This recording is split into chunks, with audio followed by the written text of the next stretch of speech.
This is Tall Tale TV, your podcast for sci-fi and fantasy short stories. Costumes by Clark Roberts. Jim sipped his coffee and, from behind the safety of the front window, searched the hedges for the Komodo dragon, his daughter. He thought he saw it, but within the hedges, its skin color was a natural camouflage. Jim squinted. Yes, there it was, holding stock still, as if awaiting some prey to unwittingly wander into its path. And here came Peanut, the neighbor's little yapper dog that they'd trained to do its business in Jim's lawn each morning. The dog sniffed at the ground, unsuspectingly turned, and squatted less than 10 feet away from the dragon. There was no hesitation for Peanut to finish relieving herself. The dragon shot forward with alarming speed, hardly disturbing the shrubbery. In less than half a second, Peanut's life was crushed out by the dragon's jaws. The dragon swallowed. It turned and appeared to look straight at the window behind which Jim stood. A slender and forked tongue slipped out of its mouth. Jim stepped away from the window, shaking his head in disbelief. He unequivocally knew he and Jenny had made a terrible mistake when they'd agreed to let their daughter wear her Halloween costume to bed the previous night. After trick-or-treating, Casey had danced and raced around the house in her costume with the kind of conviction and cuteness only a 3-year-old can exude. "Casey, it's time to put the candy up." "I'm not Casey, I'm Dragon." "Casey, brush your teeth." "I'm not Casey, I'm Dragon." "Casey, it's time for bed." "I'm not Casey, I'm Dragon." They'd shrugged their shoulders and let Casey sleep in the cheaply made, yet expensively purchased costume. The costume itself was a play on Casey's favorite cartoon character of a girl who valiantly protected her town from the bad guys each night with the strength and agility of a Komodo dragon. It consisted of a full bodysuit, a pullover mask concealing all but the eyes and mouth, and even a detachable tail. In the morning, they discovered an actual reptile in Casey's bed. Jim had panicked and started calling out Casey's name. "Stop acting so crazy," Jenny had said. She sat at the edge of the bed and calmly patted the reptile's head. "Are you blind? She's right here. She's right here." Jenny and Carson arrived home from shopping. "What is that thing?" Jim asked, indicating the metal contraption Carson carried. "It's a live trap," Carson said. He stared up proudly at his father. "Mom said I could help out by catching Casey's dinner." "I'm not sure that's such a good—" "You have a better idea? Because these rabbits weren't cheap." Jenny stepped through the front door, set a box down in front of Jim, and opened it. 3 rabbits stared up, and about a dozen white mice scurried around the confines of the box. "I know what you're thinking, but I'm putting them in the basement." "This has to be some kind of joke," Jim said. "Not at all," replied Jenny. "Casey has to eat." "Dad," Carson called, already heading out the back door. "Can you help me set up the trap?" By mid-afternoon, Carson had captured 2 squirrels and turned them loose in the basement with the rabbits and mice. That night, Jim was unable to sleep. He wasn't sure if this sudden bout of insomnia was from worry of what had become of his daughter, or if it was over his wife's lack of concern and instead casual acceptance of it. Earlier in the evening, there'd been a point of conversation over where the dragon would sleep for the night. Jenny had wanted to tuck it to bed beneath Casey's covers, but Jim had put his foot down on this one. There'd been harsh words, even some tears, but Jenny had acquiesced and carried blankets down to the basement to be used as bedding. She put a leash on the dragon. Jim couldn't bring himself to think of the creature as Casey, and had walked it down the stairs for the night. She gave Jim the silent treatment the rest of the evening until she turned in early to bed. Now it was after midnight, and Jim was wide awake next to his sleeping wife. A light from the hallway flickered on and shone beneath the crack of the bedroom door. Jim rose from the bed. He found his son trying to tiptoe through the house. "Where do you think you're going?" Jim asked. Carson, his eyes wide, wheeled at the sound of Jim's voice. He stammered, I'm not doing anything using the bathroom." "You're past the bathroom," Jim stated. "I wanted to use the one by the basement." "Tell the truth, Carson." Carson seemed to deflate before Jim's eyes. "I just wanted to check on Casey." "No, back to bed. I'm not even sure, and don't tell your mother this, but I don't think that thing in the basement is in any way your sister." "But Mom says—" "Carson, back to bed." Carson slumped by, and Jim listened for his son's bedroom door to shut. Jim went to the basement. He knew this whole damn situation was wrong on an emotional level for both he and Jenny. They should have been in mourning. And if not that, then they should have been desperately pleading with universities to send over the best and brightest scientists to provide some answers. Instead, here he was, going down to find answers on his own. He'd be lucky if he didn't lose an arm in the process. There was the undeniable sound of scurrying claws on concrete when he hit the light switch. It was cold in the basement, and Jim's skin prickled. He looked all over the main room, but Jenny had put the blankets down in the farthest back room where there was no overhead light. Jim grabbed a flashlight from the nearest shelf. Stepping into the back room, he leveled the flashlight and found the dragon in the corner. Still as a statue, it faced the doorway. Jim slowly approached and felt its stare. He squatted, cautiously stroked the dragon's back, cold to the touch. He ran his hand in the opposite direction. Against the grain, he felt the coarseness of armor-like scales. Casey had been soft, nearly delicate. He shined the beam of light down the reptilian eye. It stared back, unflinching. Jim studied the eye. Hardly any white to it. A brown iris flecked with gold. An oversized pupil as black as sin. Was Casey's soul trapped behind that darkness? The eye seemed too cold, too marble-looking, to be any part human. Still, it felt appropriate to say something. Again, he gently stroked a hand down the dragon's side, feeling the body expand and deflate with a breath. "If you're in there, Casey, just know that I love you." The creature's muscles bunched, and in a burst of power, the dragon bolted forward. Jim jumped back, and the flashlight clattered to the cement floor. Light bounced off the walls. There was a high-pitched death squall, just as Jim was able to pick up the flashlight and turn it back on the dragon. The back haunches of a squirrel, the legs scrabbling in air, hung from the giant lizard's mouth. The dragon's head jerked up, and the bushy tail disappeared. The forked tongue slid out and tasted the air. "No way," Jim thought.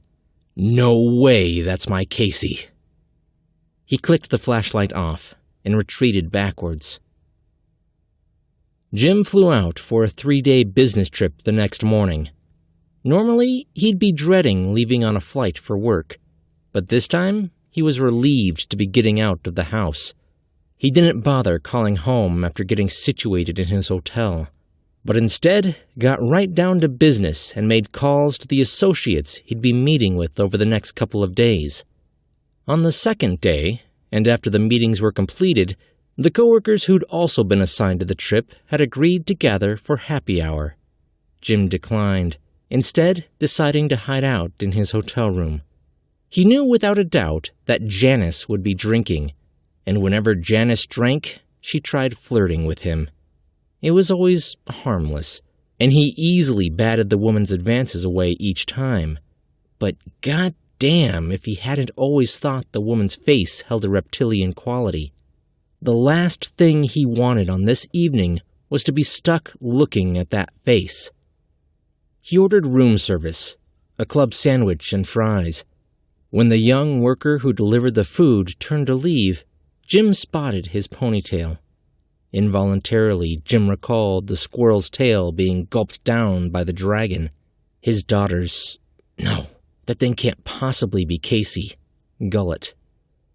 Each time Jim tried to sit down and eat, his brain would conjure the image of the squirrel's demise. He threw the meal in the trash and again dialed room service. He ordered a liter of soda and a bottle of whiskey. A couple of drinks took the edge off, and exhausted from all that had occurred within the past 36 hours, Jim let his head hit the pillow. From the side table, his cell phone chirped. "You haven't called," Jenny stated. The tone she was using told Jim she was annoyed. "Aren't you concerned how your family is holding up while you're gone?" "I was planning to call tonight." "Sure you were." There was a long pause before Jenny again spoke. "I'm letting Casey sleep in her bed tonight. Maybe I'll put her back in the basement when you get home. But I don't see what it can hurt when you're not even here." Jim shut his eyes, kept them shut, and rubbed his temple. "So, Casey, she's still, She's still what?" "Nothing." Another long pause. "You won't like this either, but Carson asked if he could sleep in his Halloween costume tonight." Jim's eyes popped open. They'd ordered Carson's costume from the same website as Casey's. Carson's had been a pirate of all things. Jenny continued. "I'm going to let..." "Jenny, be reasonable." "I knew you'd say that, but he's been such a help with Casey today." "He was a damned pirate! For Christ's sakes, he had a hook for a hand and an eye patch! Is that what you want your son to become?" "I recall you telling the children you'd love them no matter what they did with their lives. What of that?" "Please, Jenny, listen to reason." From her end, the call disconnected. The following evening, Jim parked his car in his drive and sat in the car with a bowed head and closed eyes, trying to prepare for whatever madness awaited him. He opened his eyes and adjusted the rearview mirror. His skin was pallor. "You can't run from this," he whispered. From outside, the house was silent, but Jim felt unease when he noticed the living room drapes had been pulled tightly shut. Jenny never closed the drapes until she went to bed. Shaking, he walked up the front steps, held a breath, and opened the door. Smack dab in the center of the living room, Jenny was tied to a chair. There was a rope around her ankles, rope securing her wrists behind her back. Even rope wrapping her hair pulled her head back and forced her to stare at the ceiling. She was sweating, and the veins in her neck stood out from exertion. Jim ran to her and pulled the gag from her mouth. "What happened?" "Shh!" Jenny gasped for breath. "Be quiet! Don't let him know you're here!" "Who?" "The pirate! Carson!" Jenny was whispering, but her voice shook. "I shouldn't have let him sleep in that costume." Jim started frantically working on the knot that tied her hair. "There's no time for that," Jenny said. "If he comes out and sees you, he'll kill us both." "Where is he?" "In our bedroom. He's looting my jewelry."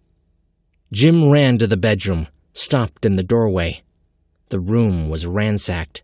Clothes had been tossed all over the floor. The drawers from their dresser had been yanked out. Jenny's vanity desk had been overturned and the mirror was smashed. The 4-foot pirate was on the bed. He was on his knees and ripping the mattress with his hook hand. "Stop!" Jim yelled. The grimacing face that looked up no longer resembled his son. It was bearded and hardened and cruel, an eye patch wrapped around the skull. The pirate spat out the kitchen knife he'd been biting sideways in his mouth. "Where's the rest?" the pirate asked, his voice filled with gravel. With the hand that wasn't a hook, he held up a handful of jewelry. "I'll cut the wench's teeth off if you don't tell me where the rest of her treasure is." "Put your mother's jewelry down." "I have no mother." Jim glanced sideways at the bedside table. The pistol safe was there, but he'd never have time to punch in the 4-digit code to unlock it. Picking up on Jim's glance, the pirate dropped the jewelry and grabbed the knife. He rushed forward and bellowed, "Ne'er a chance, you scallywag!" He leapt from the bed and slashed with both the knife and his hooked hand. The knife blade crossed in a slant down Jim's face, and blood sprayed. The pirate bashed into him. They toppled and rolled, coming to a stop only after they'd struck the hallway wall. Jim had both hands wrapped around the pirate's wrist holding the knife. Jim pried at the dirty and stubby fingers grasping the handle. A burst of pain at his side, and the pirate's hot breath at his ear growled, "Die, you scoundrel, die!" Jim knew the hook had buried into his flesh and wanted to quit the fight. He thought of Jenny tied to the chair. "He'll kill us both!" He wrestled for the knife and finally gained its possession. He turned it over and plunged the blade straight into the pirate's throat. The fight went out of the pirate, and he rolled off Jim. Jim went back to the bedroom and punched the gun safe's code. Back in the hall, the pirate was gasping like a fish.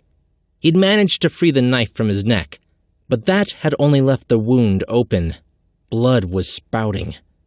Jim pointed the gun, turned his head, and fired.